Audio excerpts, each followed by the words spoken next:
pakai itu enggak? Yang itu. Oh, yang ini saja. Cek. Ya. Jadi kali ini Gus kita akan cerita tentang success story dan kebetulan kami ingin dapat pengarahan dari sini topik itu. Enggak. Bagaimana? Mbaknya ambil kursi boleh kok. Oh begitu, baiklah terima kasih. Cek. Mbak, ijol miki Mbak elek iki. Oh baik.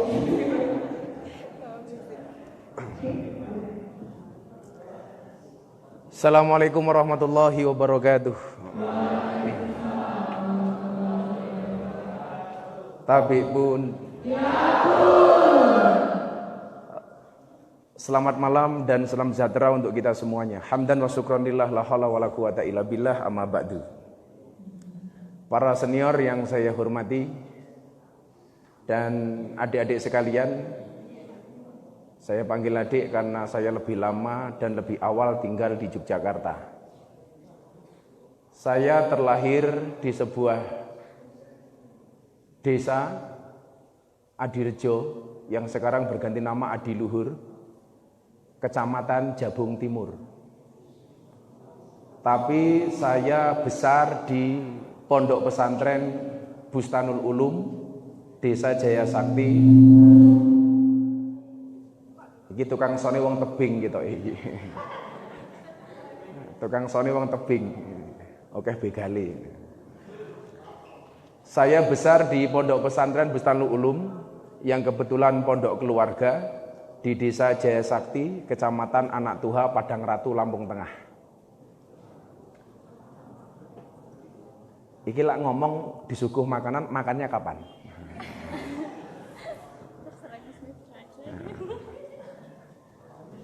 Saya berangkat ke Yogyakarta tahun 1999. 99. Kowe lak wirawiri tapek bojo lho malah ning. Ya.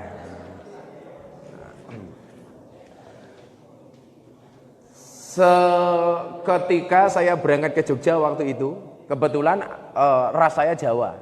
Asli saya Ponorogo, kebetulan saya salah satu keturunan Mbah Hasan Besari Ponorogo. Mbah Hasan Besari itu adalah gurunya Kiai Haji Bendoro Raden Mas Abdul Hamid Ontowiryo Mustahar Heru Cokro Senopati ing Ngalogo Sayyidin Panotogomo. Panjang. Nanti akhirnya kamu tahu siapa ini. Beliau adalah Kiai Haji Hasan Besari, itu merupakan keturunan dari Sunan Ampel, dari jalur bapak, dan jalur ibu keturunan dari Brawijaya V. Orang Jogja yang pernah ngaji di sana adalah Kiai Haji Bendoro Raden Mas Ontowiryo Mustahar Heru Cokro Senopati ing Ngalogo Sayyidin Panotogomo Amirul Mukminin Khalifatullah Tanah Jawa, pahlawan Goa Selarong, Pangeran Diponegoro.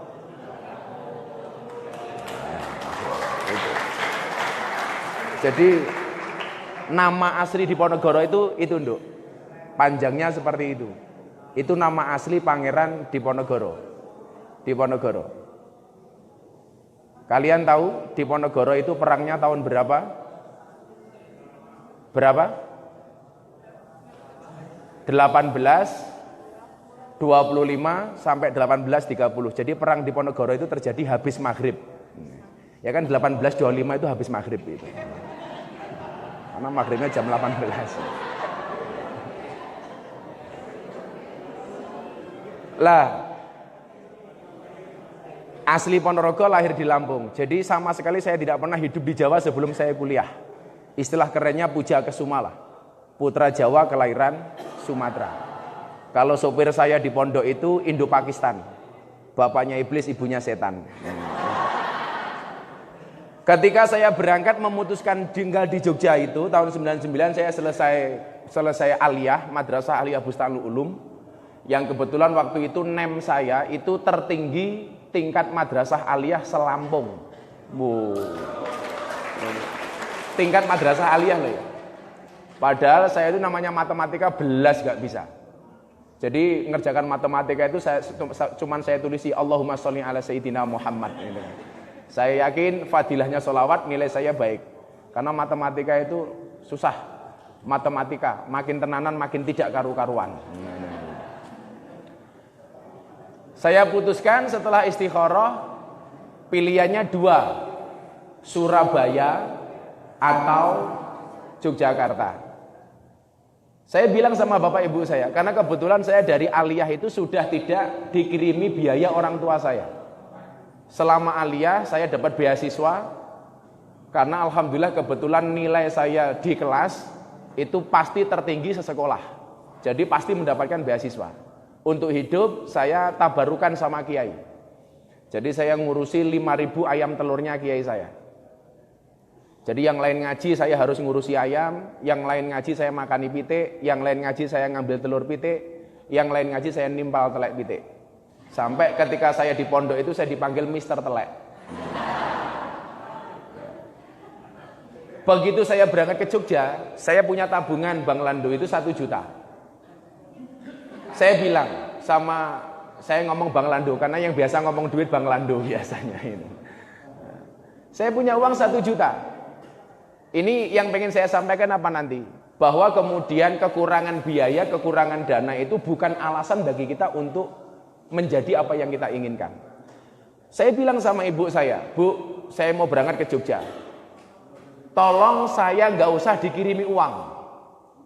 Dikirimi apa nak? Cukup dikirimi Fatihah saja. Cukup Fatihah. Mohon ibu bapak setiap habis sholat saya dikirimi Fatihah saja, nggak usah yang lain. Itu saja nak, iya Fatihah saja. Jangan ditambah-tambahi Yasin, bahaya. Nanti Fatihah plus Yasin, nah biar. Akhirnya saya berangkat ke Jogja, karena orang tua saya itu pengen saya kuliah di bidang agama, maka saya kemudian memutuskan untuk masuk ke IAIN. Padahal waktu itu saya pengen masuk ke UII.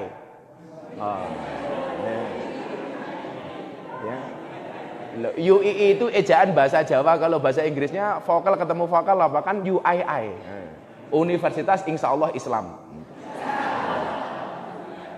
Kebetulan waktu itu saya pengen banget sekolah hukum, pengen di fakultas hukum, maka saya mendapat tempat di Taman Siswa karena dekat dengan fakultas hukum. Tapi mohon maaf, ini yang Anda profesinya hukum, fakultasnya hukum, atau Anda pengacara dan lain sebagainya. Saya telepon abah saya, Bang, kamu mau kuliah apa nak? Mau ngambil fakultas hukum. Apa jawaban bapak saya waktu itu? Kalau kamu tidak mau jadi penipu, jangan kuliah di fakultas hukum. Kaget saya. Loh, apa hubungannya hukum dengan penipu? Benar-benar waktu itu, ini bahasa bapak saya lah ya. Apa hubungannya hukum dengan penipu gitu? Karena bapak saya bilang, nah sekarang yang paling potensi menipu orang itu salah satunya adalah orang yang tahu ilmu hukum. Oh, kalau sekarang saya ingat kata-kata bapak itu, saya langsung ngelus dada. Dadanya istri saya. Ya Allah, lagi.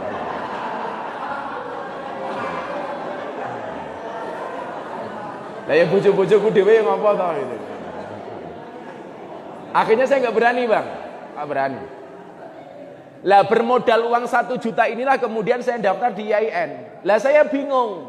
Saya mau ngambil fakultas apa itu. Akhirnya saya memutuskan mengambil fakultas tarbiyah, jurusan yang hari ini alhamdulillah sudah almarhum.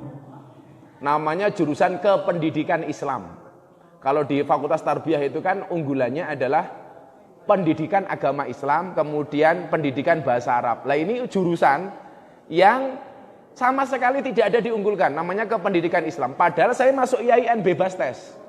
Kenapa? Karena bermodal ijazah saya yang bagus ketika dari Lampung. Uang 1 juta ini saya daftar di IAIN dan lain sebagainya habis. Maka saya nggak kuat ngekos. Awalnya datang ke Jogja saya numpang kepada saudara saya di Lampung. Makanya kenapa kemudian saya hari ini memutuskan pengen buat pondok pesantren untuk mahasiswa semuanya free, baik tempat tinggal maupun hidupnya di pondok. Kenapa? Karena saya pernah merasakan satu kesulitan yang sangat luar biasa ketika saya datang di Jogja. Sementara apa? Sementara nggak ada senior yang bisa saya tuju. Saya mau ikut siapa? Saya belum waktu itu belum tahu teman-teman Lampung yang datang di Jogja ini siapa, yang bisa saya jadikan sebagai induk semang siapa. Saya ngekos nggak kuat. Mau minta sama orang tua sudah kadung bilang, cukup dikirimi Fatihah. Nggak dikirimi uang. Akhirnya apa? Saya memutuskan tinggal di masjid waktu itu, tepatnya di Masjid Baitur Rahman, Taman Siswa, Kota Yogyakarta. Waktu itu jabatan saya adalah James Bond. Apa itu? Jaga masjid dan kebun. Wow.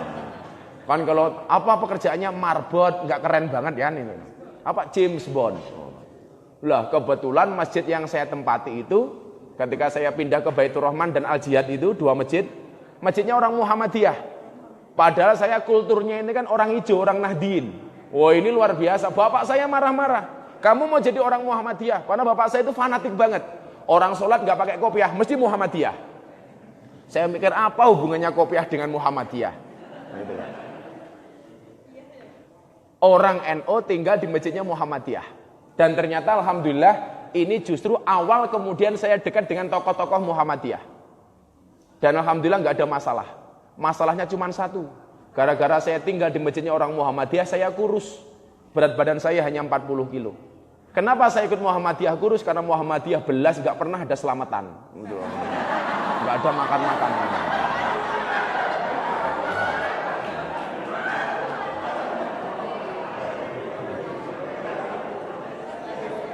Beda banget kulturnya itu. Akhirnya apa? Ini suka duka yang luar biasa, Nduk. Saya nggak ada pekerjaan, saya tinggal di masjidnya orang Muhammadiyah, nggak ada makan-makannya. Artinya apa? Saya tinggal di masjid juga harus mikir makan. Bagaimana kemudian saya bisa eksis, saya bisa menghidupi kehidupan saya sehari-hari di Yogyakarta, sementara nggak punya pekerjaan. Maka selain sebagai James Bond, waktu mahasiswa ada 3 pekerjaan yang pernah saya lakukan. Yang pertama, jualan aksesoris di alun-alun utara. Di alun-alun utara. Dari Taman Siswa ke alun-alun itu saya jalan kaki. Membawa dagangan 1 bak begini, saya bawa ke alun-alun. Subhanallah, pernah 3 hari 3 malam itu dagangan belas gak laku. Akhirnya saya puasa. Maka sampai hari ini kenapa saya itu rajin puasa. Setahun yang lalu berat badan saya itu masih 110 kilo. 110 kilo. Maka kemudian ketika saya mikir saya dulu rajin berpuasa, kenapa saya sekarang gak berpuasa lagi. Alhamdulillah saya putuskan untuk berpuasa lagi, maka selama setahun ini berat badan yang dari 110 kilo sekarang jadi 73 kilo. Turunnya berapa kilo itu? 39 kilo. 39 kilo. Jadi, begitu saya dari berangkat ke sini istri saya bilang, "Bah, kok kayak anak SMA lagi?" "Iya, Bun, karena saya mau nyari cilian lagi." Bilang gitu. Lah, jualan itu betul-betul saya lakukan. Hanya untuk pengen apa, Nduk? Pengen sukses, pengen eksis. Jangan ngomong sukses deh. Pengen eksis. Karena apa? Nggak ada saya kiriman dari orang tua sama sekali. Nggak ada. Yang menjadi persoalan itu apa? Ketika datang waktu bayar SPP. Padahal SPP saya waktu itu di IAIN berapa toh? Cuman 210.000 rupiah. 210.000 rupiah zaman kuliah saya ini. Ini nggak kuat bayar loh. Saya itu untuk berangkat kuliah dari Taman Siswa naik bis ke IAIN itu cukup 300 rupiah PP. Karena sekali berangkat bis kota waktu itu 150 rupiah. Dan saya makan, piro ini? 2 kali maksudnya PP, dahaban wa iyaban, pulang pergi. 1 second. Jadi waktu itu tahun 99 2000 itu untuk hidup di Jogja saya hanya butuh uang 1.000 rupiah. Perinciannya gimana? Pagi sarapan sego kucing 1 second. Karena waktu itu nasi kucing harganya cuma 150 rupiah. Siang makan nasi kucing 150 rupiah, malam makan nasi kucing 150 rupiah. Jadi lumayan 450 makan sudah pakai kucing. Subhanallah. Kemudian untuk ngebis PP 300 rupiah. 1.000 lah cukup. Tapi yang kemudian perlu kawan-kawan pahami, adik-adik mengerti adalah saya termasuk orang yang supel, gampang bersilaturahmi. Makanya saya kemudian ketika saya kuliah itu saya sudah jarang bergaul dengan orang seusia saya. Karena waktu itu saya mikir begini, kalau saya ngumpul dengan teman-teman, ikut organisasi yang teman-teman itu, kadang-kadang yang dibahas mengunu-ngunu kuwi gitu-gitu saja, mau masalah pacaran, kamu pacaran sama siapa dan lain sebagainya. Ya, gitu-gitu tok lah gitu. Jadi dulu saya sama sekali nggak kenal pacaran. Justru sekarang pengen. Wah, kepiye to iki?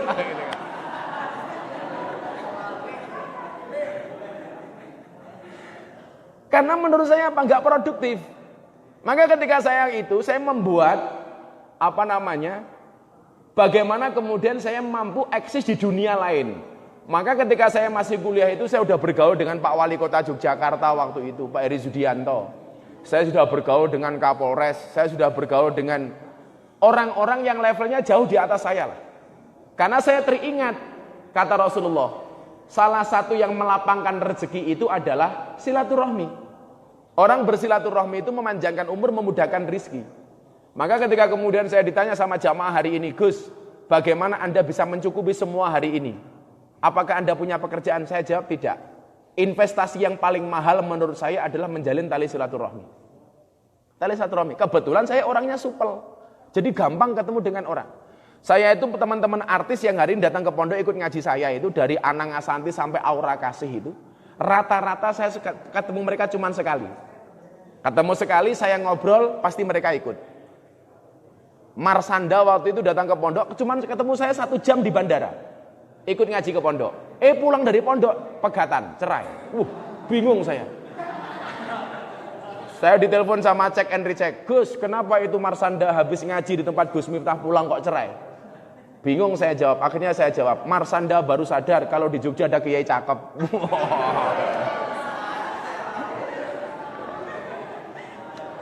Akhirnya Pak, puncaknya satu saya jualan. Jadi ini saya pengen bilang sama anak-anak apa? Kalau kemudian Anda merasa nggak punya biaya pengen kuliah, saya membuktikan kuliah tanpa biaya dari orang tua dan saya bisa. Jualan Mas, aksesoris di alun-alun utara. Kemudian apa? Saya pernah menjadi ketua paguyuban pengemudi becak Kota Yogyakarta. Kenapa? Karena saya pernah narik becak. Kantor saya di Giwangan. Tukang becak duwe kantor keren banget loh ini. Jadi di Giwangan tuh utara terminal ada kantor PPKBY, Paguyuban Pengemudi Becak Kota Yogyakarta. Itu kebetulan salah satu ketuanya adalah saya. Saya narik becak selama 6 bulan. Sampai saya masuk rumah sakit 2 kali. Iya. Di Panti Rapih, waktu itu saya kena penyakit tipes gara-gara narik becak gak makan. Saya akhirnya utang duit takmir masjid untuk bisa bayar rumah sakit. Begitu bayar lagi saya narik becak, masuk rumah sakit lagi. Sakit lagi. Demam berdarah, jijik banget tuh itu. Saya masuk Bang di Wirosaban, ya Allah itu loh. Tahun 2004 saya bergabung dengan Mbak Tutut.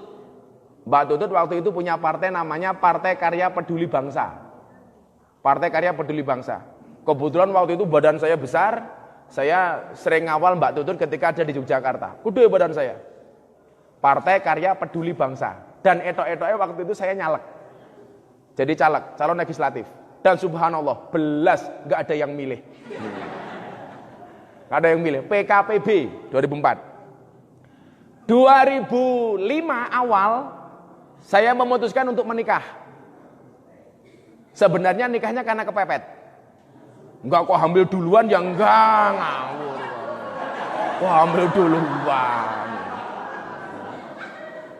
Ya enggak ada potongan lah. Saya memutuskan untuk menikah. Gara-garanya apa? Gara-garanya itu. Saya sebenarnya pengen nikah itu umur 25 tahun, tapi karena kepepetnya di mana? Saya sering dimintain tolong sama kawan-kawan itu untuk pengajian nasihat pernikahan. Sementara saya belum menikah. Lah teman-teman kiai ini semuanya ngeritik, belum menikah kok berani nasihati orang menikah. Sebenarnya saya jawab sama dengan Pak Kiai itu, belum pernah mati sudah memberangkatkan jenazah, gitu kan. Ya kan? Apa dia harus mati duluan kan? Enggak juga. Akhirnya apa? Mau menikah enggak punya pekerjaan. Ini calon mertua sudah ilfil nerima saya ini. Ini ijazah saya di IAIN itu sampai hari ini saya belum pernah lihat. Belum saya ambil. Karena waktu itu saya dendam banget dengan dekannya. Saya dulu ketika kuliah, mohon maaf, ini jangan dicontoh. Saya lebih banyak demonya daripada kuliahnya. Saya kalau berangkat kuliah itu bawa megapon. Gak bawa tas, gak bawa buku. Tapi nilai saya bagus, IP saya terakhir 3,5. Kenapa nilai saya bagus? Bukan karena saya pintar, dosennya takut saya demo. Demo dok saya. Akhirnya apa? Saya bingung, mertua saja gak percaya dengan kemampuan saya. Saya dimarahin. Bagaimana kamu bisa menghidupi anak istri kamu sementara kamu gak punya pekerjaan, sementara kamu gak punya gaji? Maka saya bilang sama calon mertua saya, hei bapak calon mertua, saya gak terima kalau bapak bilang seperti itu.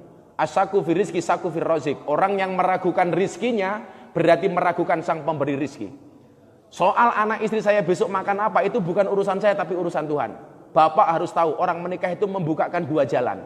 1 jalan rezeki, nomor 2 jalan bayi. Wow.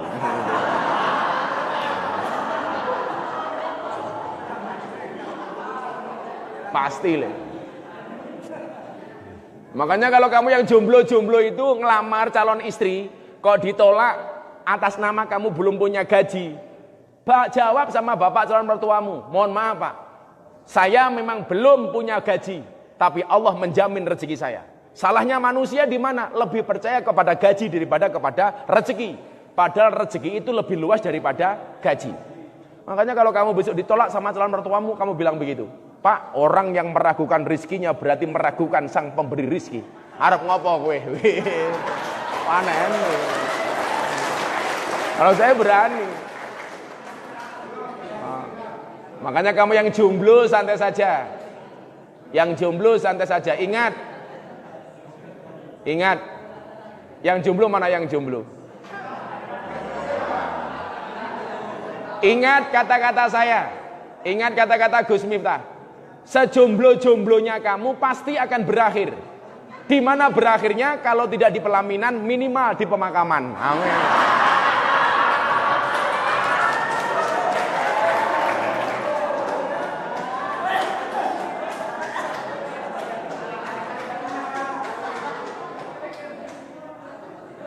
Ya kalau tidak married ya matilah, itu aja lah.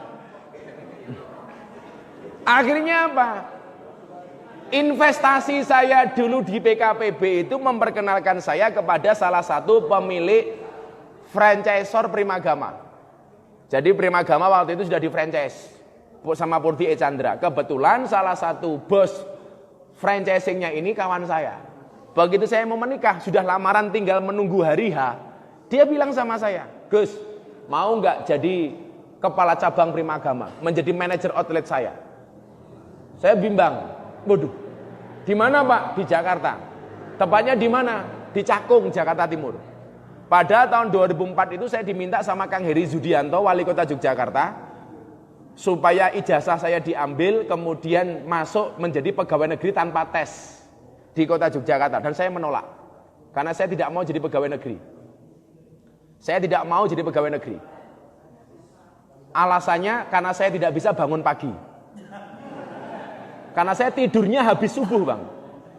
Saya gini malam sampai pagi nggak mungkin saya tidur. Dari zaman saya mondok. Saya kuliah nggak pernah tidur. Apalagi saya tinggalnya di masjid. Saya sekarang anak-anak santri tidur, saya di masjid. Saya nggak pernah tidur sama sekali.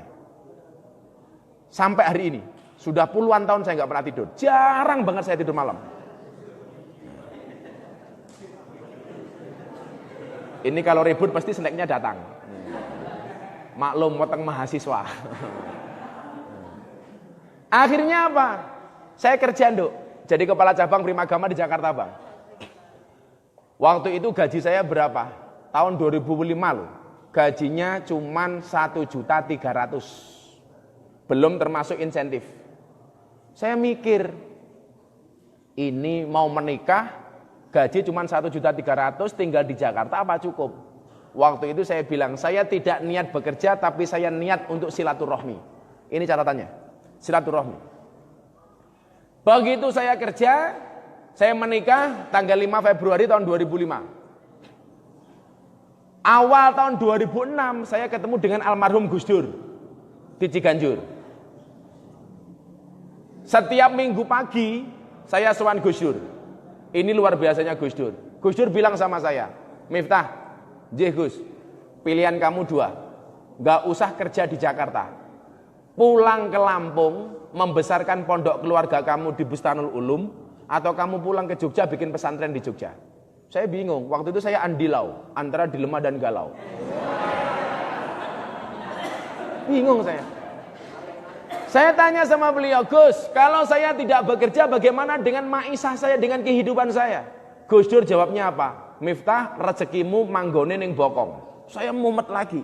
Rezekimu tempatnya di Bokong. Padahal tahun 2006 itu rame-ramenya goyang ngebor, inul, goyang ngecor, goyang lepo, goyang ngaci, goyang ngecat, macam-macam itulah pokoknya. Saya mikir, apakah saya harus kayak Inul Daratista?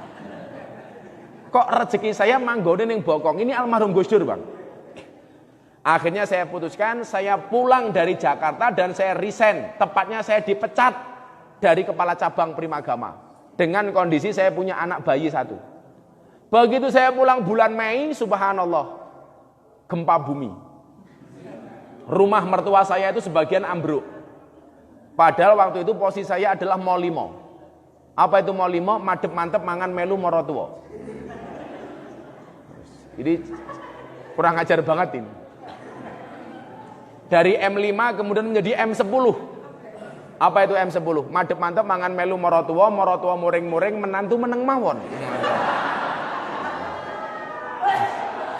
Ora ragat ra kena sambat.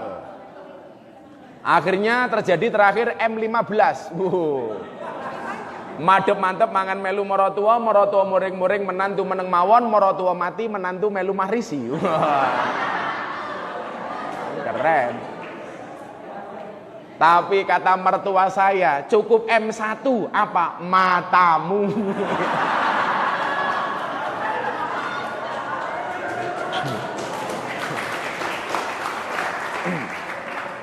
Akhirnya apa, Dok? Begitu Gus Dur datang ke Yogyakarta, waktu itu beliau melihat kondisi korban gempa bumi. Saya ngawal beliau di Yogyakarta. Yang ini yang kurang ajarnya Gus Dur ini. Diwawancara sama wartawan. Gus, waktu itu kan Indonesia, DPR waktu itu lagi rame-ramenya RUU pornografi dan porno aksi. Waktu itu. Lah, ketika gempa bumi itu Gus Dur diwawancara sama wartawan begini. Gus, kenapa Bantul gempa bumi? Apa jawaban Gus Dur waktu itu? Yang salah DPR. Lah kenapa Gus? Salahnya DPR kenapa? Nyi Roro Kidul dipaksakan pakai jilbab katanya.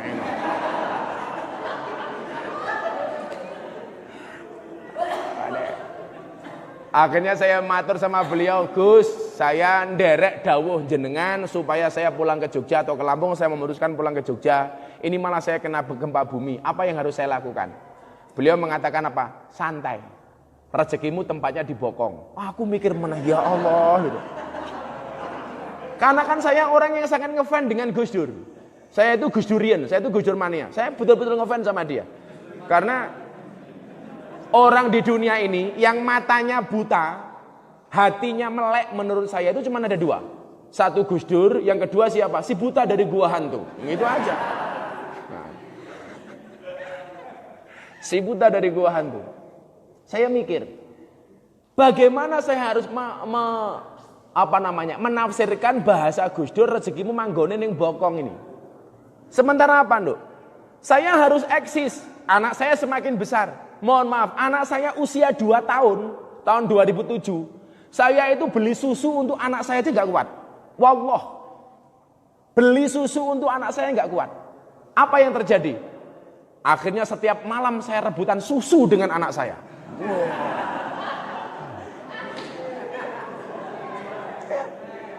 Gimana? Akhirnya saya bikin konsensus sama anak saya. Satu-satu. Oke.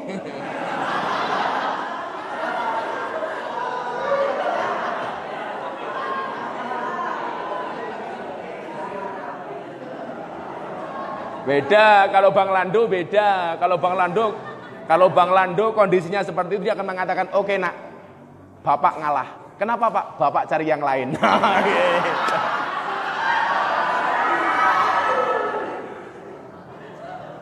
Karena Bang Lando itu punya prinsip, laki-laki itu seperti soda. Laki-laki itu seperti soda. Maksudnya kalau ketemu susu pasti gembira.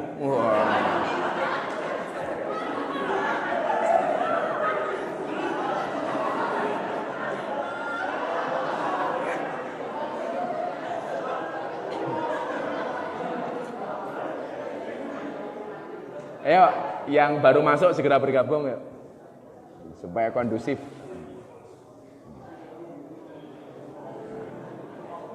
Akhirnya apa kawan-kawan yang saya cintai? Saya pengen kemudian Anda dari cerita saya ini bagaimana kemudian saya yang betul-betul dari nol. Dari nol. Tanpa biaya sedikit pun dari orang tua dan tanpa dimodali apapun dari mertua. Kecuali dimodali dengan anak perempuannya untuk saya. Tahun 2007 akhir Saya ditelepon sama manajemen LaTV waktu itu. LaTV, waktu itu ada LaTV, punyanya Abdul Latif. LaTV itu sekarang ganti namanya TV One. TV One. Alah sok Inggris. TV One.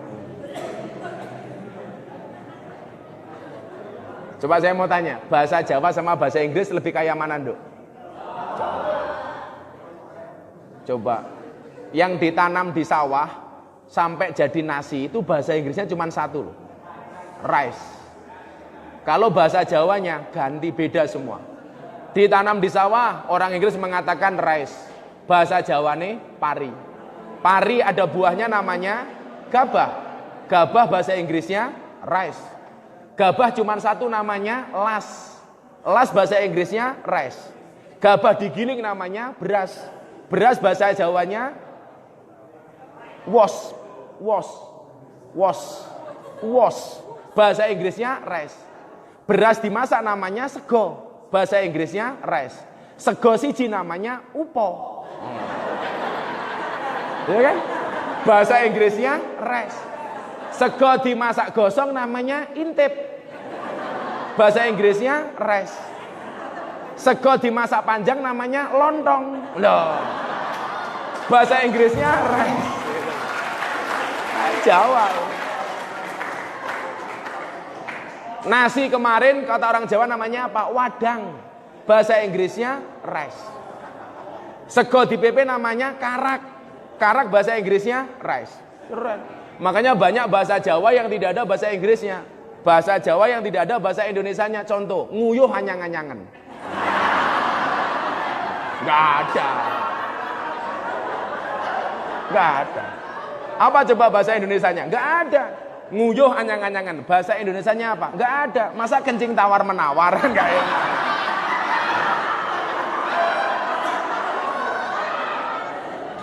Bang Abi, yang lucu saya punya tamu dari Australia. Jadi pondok saya itu sering kedatangan tamu-tamu dari luar negeri untuk belajar Islam. Ini begitu masuk ke pondok, mau saya kasih burger katanya udah biasa, dikasih makanan apa-apa nggak mau dimakan. Akhirnya saya jengkel. Masak singkong, masak sayur, bung. Wow. Tahu bung ya? Dia tanya, what is this? Ini apa? Saya bingung, bung itu bahasa Inggrisnya apa? Akhirnya saya jawab, this is bung.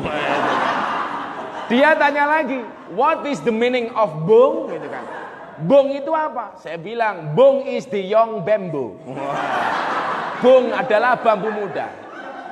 Dia bilang apa? Amazing. Kenapa Mister? Bambu muda saja enaknya kayak gini, apalagi yang tua.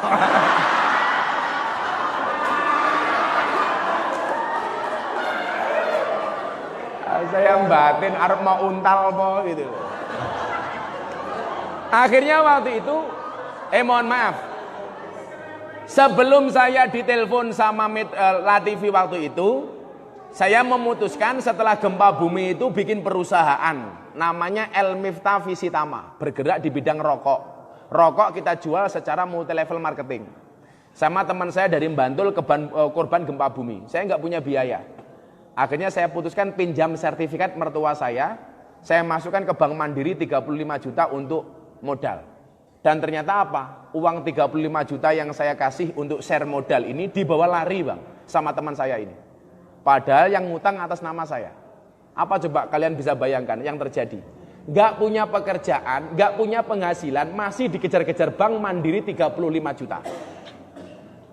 Maka saat itu saya memutuskan, saya tidak akan setelah ini tidak akan pernah berurusan dengan bank.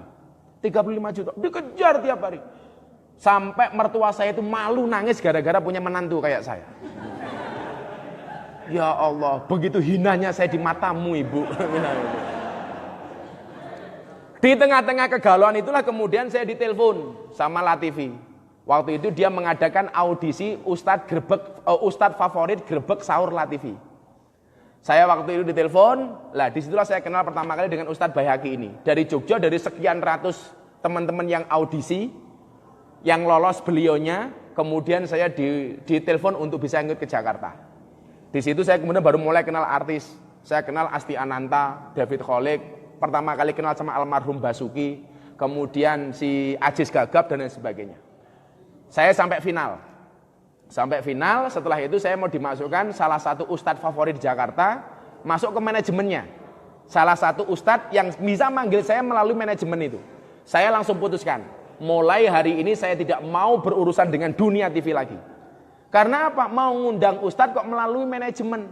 Saya mikir, ini podo karo ngundang lonte melalui germo. Kan begitu. Lah, apa bedanya ustadz karo lonte, kan begitu. Ayo. Maka saya memutuskan, saya tidak mau. Setelah saya waktu itu mau dikontrak tidak mau, saya memutuskan untuk pulang kembali ke kota Yogyakarta. Dah, saya nggak usah TV-TV-an. Maka sampai hari ini kalau saya ditawari sama Damai TV One, Damai Indonesiaku TV One, saya nggak pernah mau. Saya mau diminta untuk sama teman saya Ustadz Yusuf Mansur, Gus ayo kita set syuting di Jakarta, saya nggak mau. Satu-satunya acara TV yang saya urusi cuma satu, di TVRI Jogja. Itu pun niat saya bukan ngaji, tapi apa? Nguri-nguri budaya, namanya Pangkur Jenggleng. Itu saja. Saya nggak mau. Akhirnya apa? Ini masalah tiap hari, terutama masalah panduk, masalah keuangan. Saya akhirnya sebelum Gus Dur meninggal itu saya sowan lagi. Gus gimana? Jawabannya sama. Rezekimu manggone ning bokong. Ya Allah. Ke bokongku iki ono apane? Sampai saya bercermin ki bokongku ono apane? Akhirnya jawabannya apa kawan-kawan sekalian? Saya sowan abah saya Sragen, kiai saya di Sragen namanya Kiai Haji Abbas Sarif Hidayatullah. Beliau adalah kiainya Akbar Tanjung, penasihat spiritualnya Akbar Tanjung. Waktu itu beliau bilang, yang punya ijazah semuanya dikumpul tahun 2008 ini. Semuanya jadi santrinya Abah, semuanya jadi pegawai negeri. Syaratnya punya ijazah S1. Akhirnya teman-teman saya ngumpul. Saya mau ngambil ijazah dari IAIN waktu itu, Abah saya langsung bilang, Miftah nggak usah. Loh, ada apa dengan saya? Yang lain yang sudah punya pekerjaan diangkat jadi pegawai negeri, saya nggak boleh bang.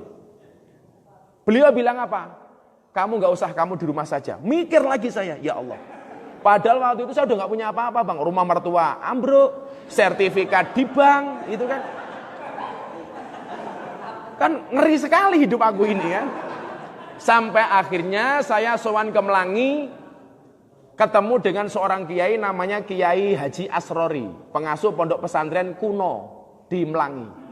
Beliau membuka kitab namanya Hikam. Penulisnya adalah Ibnu Athaillah Al-Askandari, yang hari ini saya kaji dengan jamaah. Ibnu Athaillah Al-Askandari. Di salah satu bab di kitab itu kemudian Ibnu Athaillah Al-Askandari membagi rezekinya orang itu ada dua. Yang pertama makomnya namanya tajrid, yang kedua makomnya namanya kasab. Ini bedanya aktivis yang iso ngaji karo orang yang gini. Akhirnya apa? Yang dimaksud rezeki ning bokong itu apa? Masuk ke domain makom tajrid. Artinya apa? Kamu nggak usah bekerja, kamu nggak usah kerja macam-macam, nggak usah bisnis, cukup ngurusi agamanya Allah. Maka sejak saat itu kemudian saya memutuskan, saya fokus ngurusi agamanya Allah. Tapi saya tidak mau namanya bergabung dengan manajemen apapun, karena saya nggak ada bedanya dengan lonte. Saya nggak mau saya. Akhirnya, subhanallah, tahun 2010 awal saya dapat kontrak waktu itu dari perusahaan rokok untuk safari Ramadan keliling Pulau Jawa. Keliling Pulau Jawa. Waktu itu pertama kali saya kenal dengan anak-anak Bagindas. Ini band yang paling terkenal ketika Idul Adha. Ya, Bagi Bagindas. Bagi Bagindas. Waktu itu saya ada duit 50 juta. Dan bagi orang yang tidak pernah pegang duit, kayaknya Bang Lando waktu itu ke rumah. Bang Lando bilang sama saya begini, Gus, kalau butuh pengawal saya ikut. Saya ikut. Akhirnya apa? Setelah saya dapat uang 50 juta inilah kemudian sertifikat di bank itu saya ambil 35 juta, sisanya alhamdulillah saya tabung. Ketika saya pengajian di salah satu jamaah saya, kebetulan hari ini menjadi ibu angkat saya, dia bilang, Gus, Anda ngaji dengan saya sudah lama. Anda terlalu lama ngaji dengan saya. Dan Anda tidak pernah ngomong amplop, tidak pernah minta bayaran dan lain sebagainya. Tolong diterima. Saya dikasih map besar bang. Begitu saya buka sampai rumah, isinya apa? Sertifikat tanah seluas 1.500 meter. Saya langsung kaget. Wow. Tadinya untuk makan aja susah, dapat tanah 1.500 meter. Gimana saya nggak kaget kan? Wow. Saya kembalikan, Dok. Bu, mohon maaf saya tidak bisa menerima, saya tidak pantas menerima ini. Ini hadiah Gus, mau dianggap wakaf boleh, hadiah boleh, hibah boleh. Enggak, saya kembalikan. 2010 dia ngejar lagi, tolong diterima Gus. Akhirnya saya terima, waktu itu ternyata apa? Satu tempat, hutan, kemudian tetangga saya ini 60% Nasrani, 40% Islam, tapi fanatik Muhammadiyah, utaranya kuburan. Ya Allah, nggak enak banget pilihannya itu. Samping saya pendeta, utara saya kuburan, kampungnya kampung Nasrani, 40% Muhammadiyah. Saya datang sebagai orang Nahdien. Ini ujian macam apa lagi yang saya terima? Akhirnya saya tambah fokus ngurusi agamanya Allah waktu itu. Saya teringat cita-cita saya ketika saya tinggal di masjid. Tempat ini akan saya jadikan pondok pesantren, akan saya freekan, saya gratiskan untuk semua santrinya, untuk makan minumnya, untuk pendidikan di pondoknya, sebagai dulu pengalaman saya ketika saya kuliah, saya nggak ada tempat tinggal. Waktu itu saya niati seperti itu, saya buka sendiri, dengan modal uang 20 juta. Saya bangun rumah, 20 juta. Semua teman-teman saya menghina, alah duit 20 juta untuk bangun rumah seperti apa sih? Teman-teman saya yang beragama lain yang tidak suka dengan saya bilang begini, alah dasar orang Islam di mana-mana kasihan. Langsung semangat saya itu subhanallah. Ya Allah, idza sadaqal asmu wa duhas sabil. Idza sadaqal asmu wa duhas sabil. Where there is will there are ways. Di mana ada kemauan pasti banyak jalan. There bukan lagi there is. Jalannya pasti lebih banyak. Idza sadaqal asmu wa duhas sabil. Dari uang 20 juta yang saya miliki itu waktu itu saya bangun rumah akhirnya habis berapa? 450 juta. Dan saya bingungnya apa? Setelah habis 450 juta, saya masih punya saldo 90 juta. Ini Tuhan mau main apa lagi sama saya itu? Uang 20 juta bro. Saya cuma bilang sama ibu saya, Bu tolong tanah ini difatihai. Tanah ini didoakan, saya mau tinggal di sini. Niat saya untuk memuliakan tamu. Ikroman wa ta'diman untuk tamu saya. Untuk idkhalus surur, membuat tamu-tamu saya bahagia. Bagaimana kemudian tempat ini saya jadikan tempat saya untuk lebih kenal dengan Tuhan. Subhanallah, akhirnya rumah jadi tahun 2011. 2011, yang tadinya di tempat mertua, stratanya naik dikit. Wow, rada ngeleleng didik kaya aku. Dan sebagainya. Akhirnya apa? Tahun 2012 awal, saya berniat membuat majelis pengajian. Yang saya bilang, saya bikin majelis ini saya tidak akan merepotkan jamaah. Saya bikin pengajian tanpa panitia, tanpa kotak infak, tanpa proposal. Harus jalan. Alhamdulillah. Sampai hari ini pengajian saya sudah jalan 5 tahun. Yang datang minimal 5.000 sampai 7.000 orang. Semuanya makan, tanpa panitia, tanpa kotak infak. Dan sampai hari ini saya tidak bangkrut. Sama sekali. Saya tidak mau ada kotak infak. Sudah berjalan 5 tahun setengah. Dan Alhamdulillah. Dari silaturahmi inilah kemudian banyak teman-teman yang datang. Ketua MPR Bang Zulkifli sering datang ke tempat saya. Gatot Nurmantio ke tempat saya. Terus kemudian besok 2017 awal Pak Jokowi mau datang ke tempat saya. Besok 21 April ini ke Jenderal Hadi Cahyanto yang baru mau datang ke tempat saya. Itu semuanya cuma satu. Apa investasi yang saya lakukan? Investasinya adalah silaturahmi. Dan saya mengatakan inilah the power of la haula wala quwata illa billah. Saya itu mau bangun masjid nih, sebelum saya tutup, sebelum kita dialog. Saya mau bangun masjid, saya ditipu. Saya punya uang 30 juta bang. Benar 30 juta atau 25 juta. Saya pengajian di Bukit Tinggi. Saya ditelepon sama kawan lama. Ini saya ceritakan apa? Kamu jangan kaget kalau kamu berjuang justru yang menikung adalah kawan sendiri atau saudara sendiri. Saya ditelepon, Gus Miftah di mana? Saya di Bukit Tinggi pengajian. Pulang kapan? Hari ini. Kebetulan Gus, alhamdulillah. Tolong nanti siang Gus Miftah landing langsung ke Mandala Krida. Saya ada acara Gus. Saya langsung. Dia bilang, nanti malam ada acara Gus. Wayangan sama Anom Suroto. Bisa nggak ngaji walaupun 15 menit? Insya Allah saya bisa. Akhirnya saya pulang. Apa yang terjadi Nduk? Ini ngajinya malam. Siangnya saya pulang dari Mandala Krida. Langsung dikasih duit bang. Berapa? 25 juta. Kaget saya. Ngajinya malam 15 menit dikasih 25 juta. Seminggu kemudian orangnya datang ke pondok. Gus. Ya bro, katanya mau bangun masjid. Iya, RAB-nya habis berapa? 2 miliar. Rezekinya Gus Miftah, saya punya cadangan uang 2,5 miliar. Wah, begitu girangnya saya. Langsung istri saya panggil, Beb. Wah. Lah, mau dapat duit 2.500.000. Ya kan kalau nggak punya duit manggil Beb kan nggak pantas gitu loh. Akhirnya ngobrol ngalor ngidul, dia bilang, Gus, tapi ini ada syaratnya. Syaratnya apa? untuk mengeluarkan uang itu dari bank harus membayar biaya equity atau membayar administrasi 50 juta. Kebetulan rekening saya ada 50 juta. Akhirnya apa? Oke, saya bayar. Begitu saya bayar, tanda tangan kesepakatan MOU. Saya tanya, cairnya kapan Om? Sebulan dari sekarang insya Allah cair Gus. Seminggu pertama saya SMS, gimana Om perkembangannya? On progress. 2 minggu kemudian, gimana Om perkembangannya? Tinggal nunggu send. Minggu ketiga saya tanya, gimana Om perkembangannya? OTW. Apa itu? Ojo takon wae. Wah, aku kok atos cangkeme iki aku. Minggu keempat nggak ada kabar. Bulan kedua hilang. Bulan ketiga lost kontak. Saya baru sadar bahwa saya ditipu sama teman saya sendiri. Uang 50 juta yang saya sediakan untuk bangun masjid dibawa codot yang tidak terhormat. Akhirnya apa? Saya ingat yang tadi saya katakan the power of la haula wala quwata illa billah. Saya baca satu kitab hadis, di situ ada kata-kata Rasulullah yang sangat-sangat menginspirasi saya. Dia mengatakan apa? Amaroni robbi an uksira qaula la haula wala quwata illa billah. Tuhanku memerintahkan kepadaku untuk memperbanyak membaca kalimat la haula wala quwata illa billah. Kemudian saya buka kitab lagi Hikam pasal 32, di situ Ibnu Athaillah Al-Askandari mengatakan apa? Matawaqqafa matlabun anta talibahu birobika wa ma tayassara matlabun anta talibahu binafsika. Sesuatu yang kamu sandarkan kepada Tuhanmu, pasti Allah akan memberikan kemudahan kepadamu. Tetapi satu hal yang kamu bersandar hanya kepada dirimu, maka Allah akan menghinakanmu. Artinya apa? Di situ seorang hamba dituntut untuk pasrah kepada Dia. Makanya saya pasrah, Bang. La haula wala quwata illa billah, la haula wala quwata illa billah. Itulah kemudian 1 bulan kemudian saya ditelepon sama Brigjen Cuk Basuki, Kapolda Daerah Istimewa Yogyakarta. Gus, tolong pengajian ke Sidoarjo. Saya mau menikahkan anak saya. Siap Jenderal. Pulang saya dikasih uang 30 juta. Saya bilang, Jenderal, uang saya terima tapi tidak saya pakai. Mau saya buat bangun untuk modal bangun masjid. Apa kata dia? Gus, bangun masjid? Iya, saya tambahi 20 juta. Akhirnya genap 50 juta. Persis jumlahnya dengan uang saya yang diuntal codot. Ini beneran, Bang. Berjalan sampai hari ini. Sampai akhirnya saya waktu itu memutuskan apa? Jangan pernah berharap dengan manusia.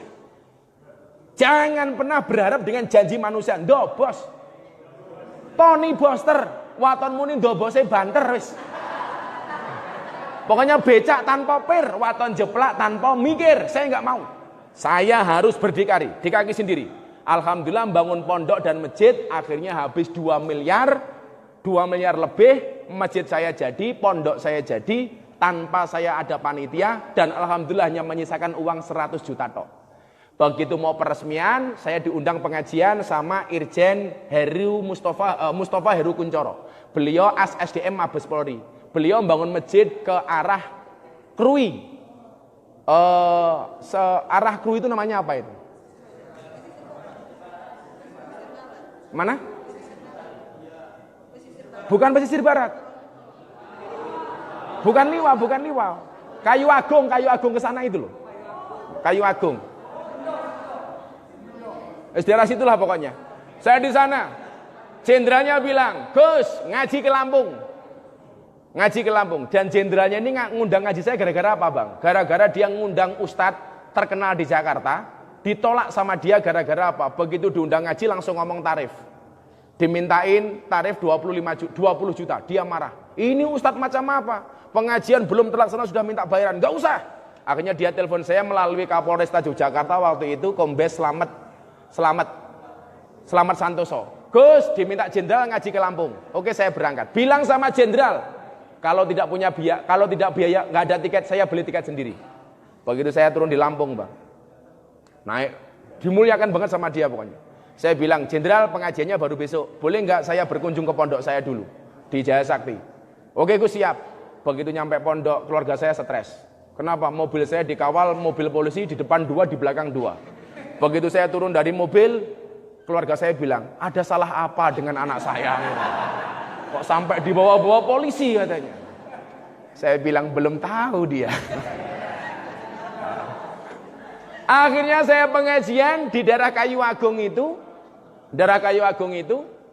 Saya ketemu dengan jenderalnya ini. Saya bilang, Jenderal, kok ini beduknya cuman kecil? Saya punya beduk yang besar Gus, tapi nggak pantas dipasang di sini. Kenapa Jenderal? Karena kalau saya pasang di sini lebih besar beduknya daripada masjidnya.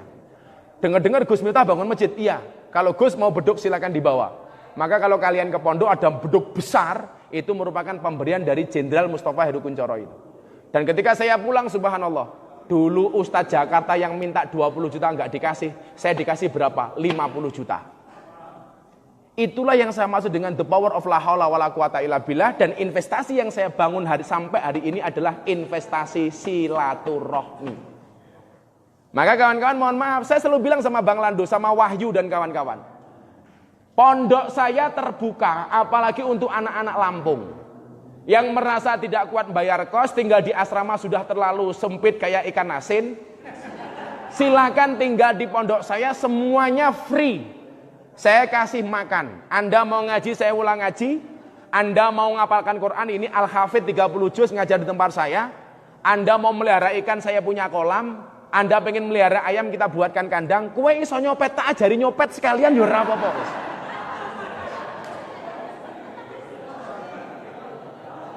Dan alhamdulillah hari ini yang ikut saya santri 70 orang yang ada di pondok, 20 orang diantaranya dari anak-anak Lampung. Dari anak-anak Lampung yang kebetulan kebanyakan adalah merupakan alumni pondok pesantren saya. Maka saya berharap kalau kemudian kalian pengen tinggal di pondok dengan syarat dan ketentuan berlaku, semuanya saya free. Bagi saya nggak ada masalah. Karena itulah cita-cita saya ketika saya dulu tinggal di masjid dan saya susah. Saya harus membuat tempat yang saya gunakan untuk adik-adik seperjuangan saya. Mungkin itu yang dapat saya sampaikan sebelum kita dialog. Silakan kalau mau dipertanyakan. Yang jelas, satu, percaya dengan kekuatan Tuhan. Kemudian yang kedua, bahwa silaturahmi itu sebagaimana dijanjikan oleh Rasulullah, memanjangkan umur dan memudahkan rezeki. Terima kasih. Assalamualaikum warahmatullahi wabarakatuh.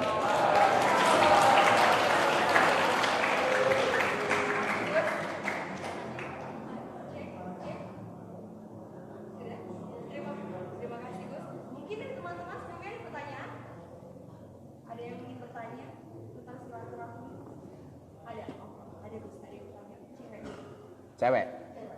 Alhamdulillah. Pertanyaannya keluar dari tema nggak apa-apa, yang penting keluar dari dalam hatimu.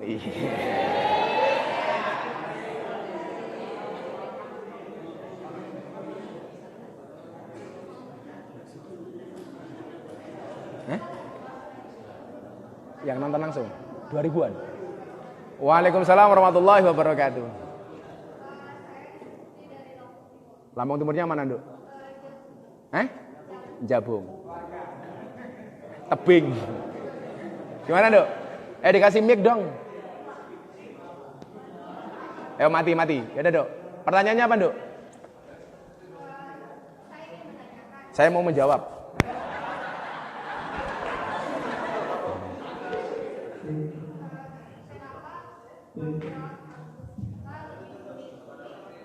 Memilih bangun pesantren di Jogja daripada pesantren yang di Lampung. Ya. Terima kasih. Kenapa milih itu daripada di Lampung? Dok, pondok itu kalau sudah dikuasai oleh keluarga, siap-siap pasti konfliknya lebih besar daripada kita bangun sendiri. Padahal waktu itu posisi saya sebagai putra mahkota. Artinya kalau saya pulang, pasti saya pegang pondok. Tapi saya ingin membuktikan bahwa kemudian dari awal saya sudah pengen mandiri. Saya pengen eksis tanpa harus melibatkan orang tua. Dan saya ingin membuktikan itu. Bahwa modal nol dan tanpa bantuan orang tua kita bisa. Wow.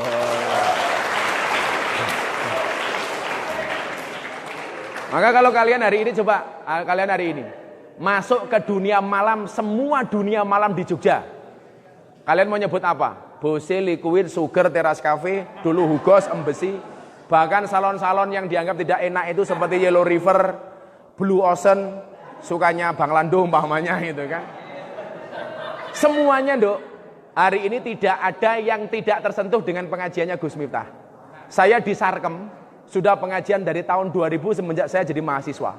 Sampai sekarang pengajian di Sarkem itu masih eksis. Dan saya membuat di sana organisasi untuk teman-teman preman di jalan, namanya apa? Laskar Jogja. Semuanya saya kumpulkan. Makanya kalau kemudian ada yang bertanya-tanya, iku kiai kok pakaiannya kaya ngono? Loh, Urusannya apa? Oh. Kalau saya pakai pakaian kayak gini, saya masuk bose kan masih pantas. Wow. Saya kadang-kadang begini loh. Bang, mohon maaf ya, kadang-kadang yang saya heran begini loh. Orang itu takut gak dipanggil kiai gara-gara tidak menggunakan atribut kiai loh. Jadi seolah kiai itu harus pakai kopiah, harus pakai sorban, harus pakai sarung.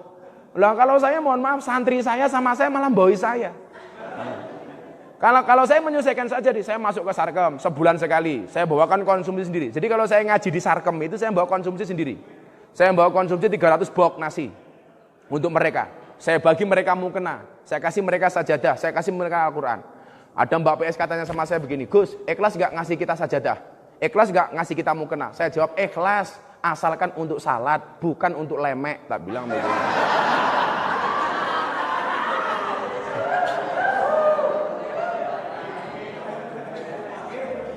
Ya. Ada lagi silakan. Ya.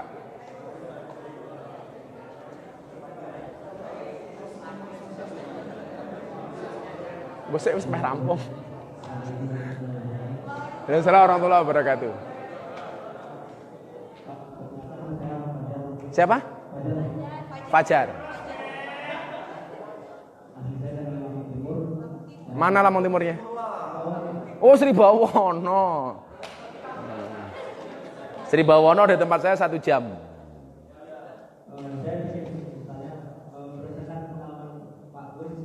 Kalau Gus gak usah pakai Pak.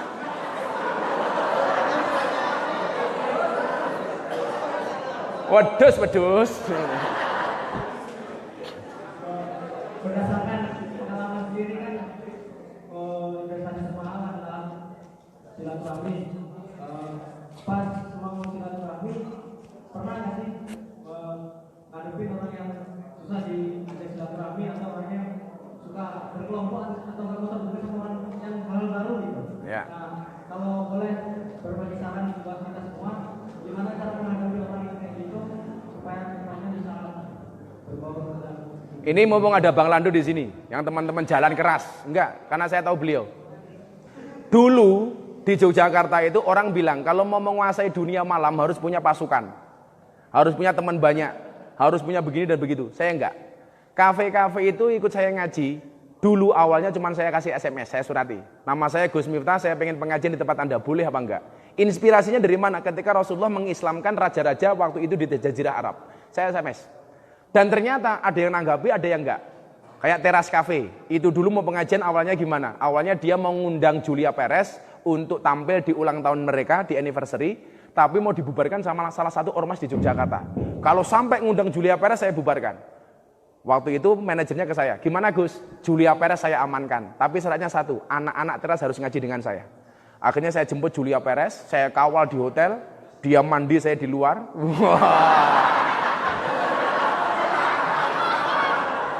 Lah masa aku nunggoni adus, ora mungkin. Saya kawal dan subhanallah sesuai dengan perjanjian setelah mereka selesai ulang tahun, mereka pengajian dengan saya sampai hari ini. Sampai hari ini mereka pengajian.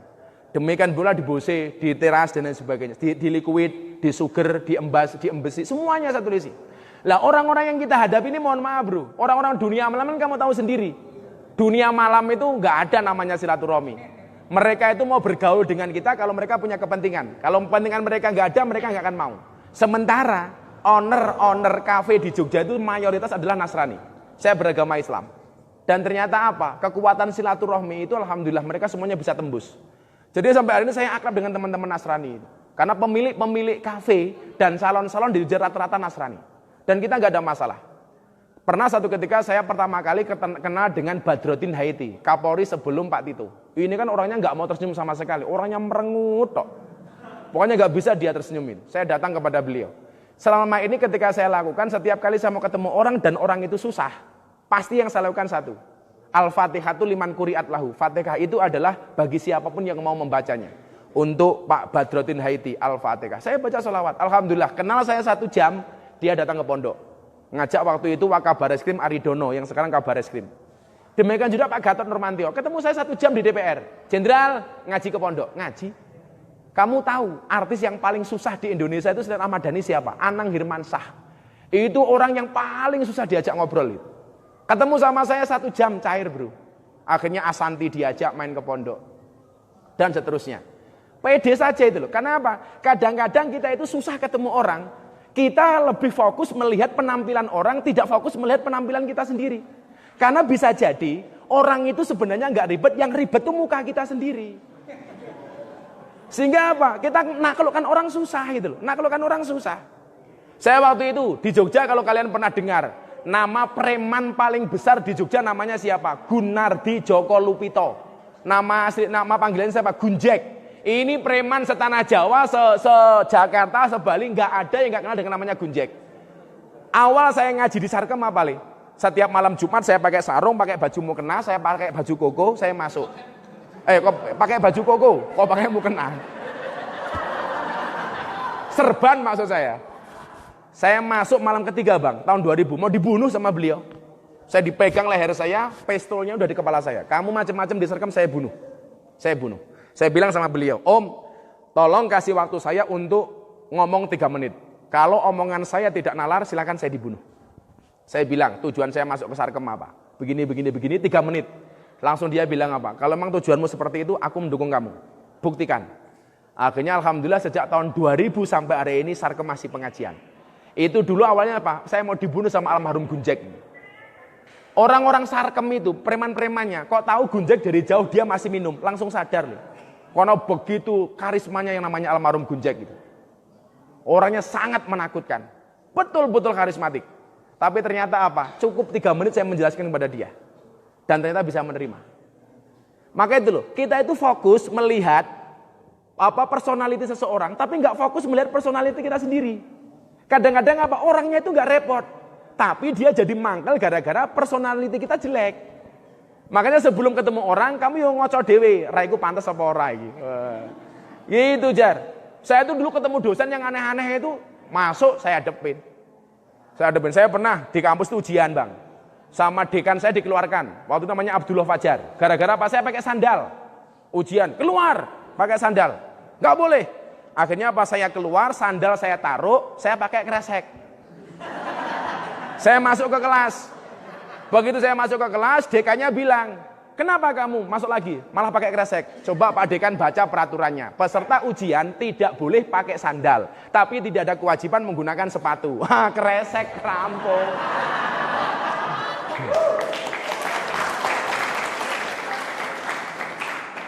Saya itu orangnya menyederhanakan masalah. Ini ada musuhan. Awal kali bertemu saya dengan Hercules sama. Kotoke wong preman menakutkan. Alhamdulillah baik-baik saja. Karena apa? Saya meyakini tadi itu, the power of la haula wala quwata illa billah. Karena saya selalu melibatkan Allah dalam semua urusan saya. Kita kan kadang-kadang gitu, pede dengan kemampuan sendiri tidak melibatkan Allah, nggak rampung le urusan. Nggak rampung. Untung lagi rupaku ki preman tapi hatiku beriman ngono lho untung lagi. Lah Fajar beda, raine preman, atine preman tenanan. Gitu Jar. Jadi yang perlu kita dandani itu kita sendiri bukan orang lain. Gak usah sibuk pengen merubah orang lain, tapi sibuklah merubah penampilanmu sendiri. Kan begitu. Yakin. Insya Allah Jar. Wong Lampung Timur. Sri Bawono biasanya belantik sapi biasa nih. Ya Jar, makasih Jar. Apa?